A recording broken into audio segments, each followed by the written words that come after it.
It's the return of the bat. Yes, the bat is back. Chag Purim Sameach to everybody. Welcome to the Israel Brief with me, Rolene Marks, brought to you by Lay of the Land. And it's Purim today, and I'm sure you can hear a little noise in the background. We have celebrations all around me. The neighbors have a karaoke machine, so I'd like to apologize for any interference there. And to our Irish viewers and readers, we wish you a very happy St. Patrick's Day.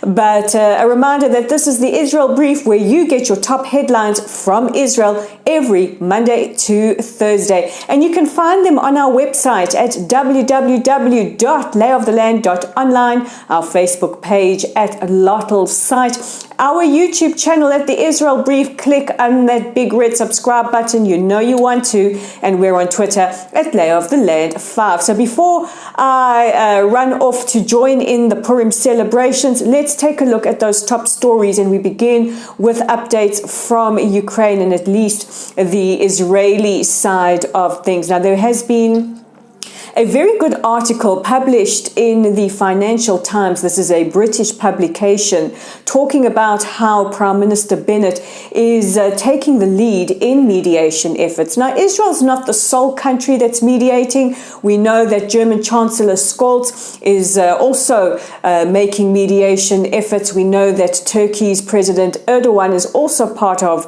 mediation. But the article goes into depth about where Israel sits in all of this, why Israel walks a very tight diplomatic tightrope, and also our incredible humanitarian aid. So with regards to humanitarian aid, we do have an update, and that is Operation Shining Star, that will see the building and the running of the field hospital in Western Ukraine, dubbed the Golda Meir Hospital.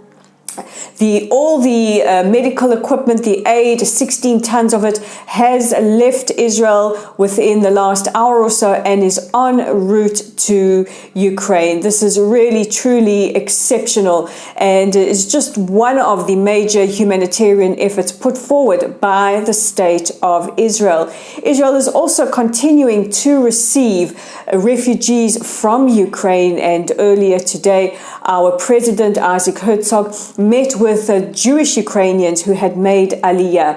We've also been notified by the Jewish Agency for Israel that there has been an increase in the amount of Russians making Aliyah. And while we're talking about Israel and Israel's mediation efforts, we can't forget that Israel is in a very different position to many countries, because we have two very large Jewish communities, both in Russia and in Ukraine.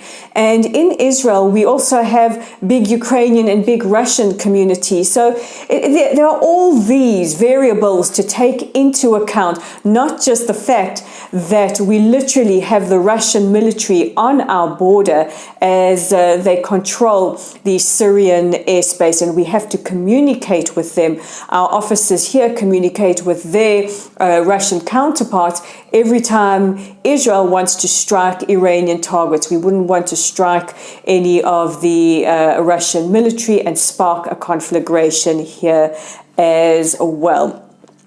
And yesterday we spoke to you about how President Zelensky, it is confirmed that he will address the Knesset on Sunday. So we do know it is confirmed for 6 p.m. Both Prime Minister Bennett and Foreign Minister Yair Lapid, with as many of the Chavei Knesset or members of Knesset as possible, will be in attendance on Zoom.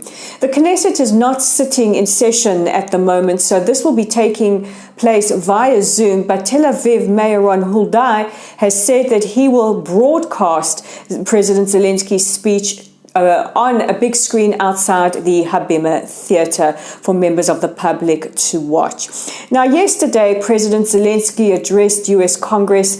I don't think there were any of us who watched that speech that weren't moved by the visuals and by the words. And earlier today, he addressed the German parliament.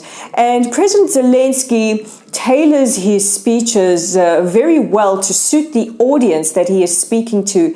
Yesterday, he invoked 9/11. He spoke about Mount Rushmore and about Pearl Harbor. This morning in the German Bundestag, he alluded to the words never again and the Holocaust, and that never again, it can't just be words. Now, many people have been wondering, what will Zelensky talk about on Sunday when he addresses the Israeli lawmakers? Now, of course, I don't have insight into where his mind is at, but judging at the type of speeches that he's giving, I would reckon that he will probably invoke the shared tragedy of losing so many Ukrainians during the Holocaust, Ukrainian Jews. He will invoke Babin Yar. He will speak about maybe being Jewish and the Shoah and what that means to us as a people. It is something that he has invoked before. He will also, I would venture a guess, speak about the fact that he sees Ukraine, much like Israel, facing insurmountable odds with a massive army, but that Ukrainians, like Israelis, have tenacity and resilience and fight against invaders. So he has spoken before that he sees Israel's fight to defend our land being the same as Ukraine's fight to defend their sovereign territory. So I would wager a bet that he will invoke all of these images, but we'll have to wait until Sunday to see what he says. And of course, I'll bring you analysis right here on Monday.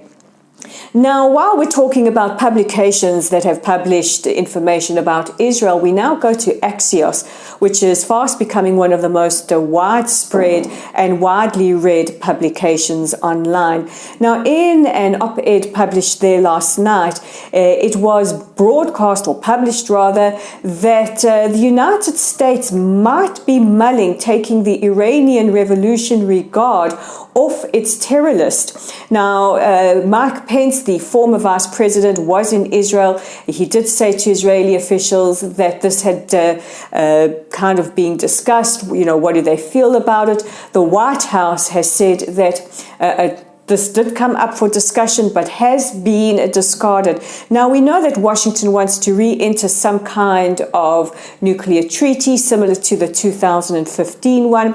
However, from Israel's perspective, we're not against a nuclear treaty. We're against one that is a bad nuclear deal. So news that the U.S. administration would even think about taking the Iranian Revolutionary Guard off the terror list is sure to raise the hackles of the Israeli security establishment. We can't forget that Iran is the largest state sponsor of terror, and that they are the sponsors of their proxies, Hamas and Hezbollah, and various other terror entities.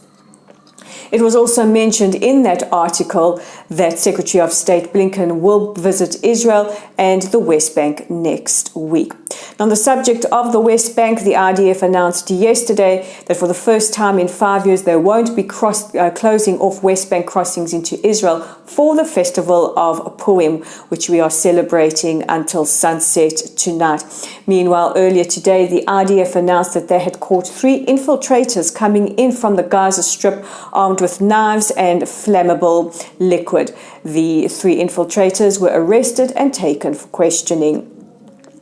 And our final story is a BDS fail. Yes, the Sierra Club, which just several days ago announced that they would be stopping their tours to Israel, their trips to Israel, reversed that decision yesterday.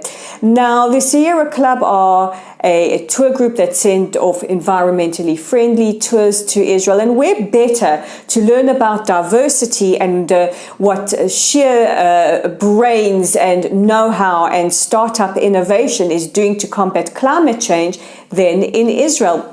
Well, the Sierra Club was pressured into cancelling trips by groups like Adala and Jewish Voices for Peace, who call themselves progressives. I mean, nothing says progressive more than shutting off dialogue, am I right? But these groups pressured the Sierra Club, saying that if they don't cancel trips to Israel, they will be rebuked publicly.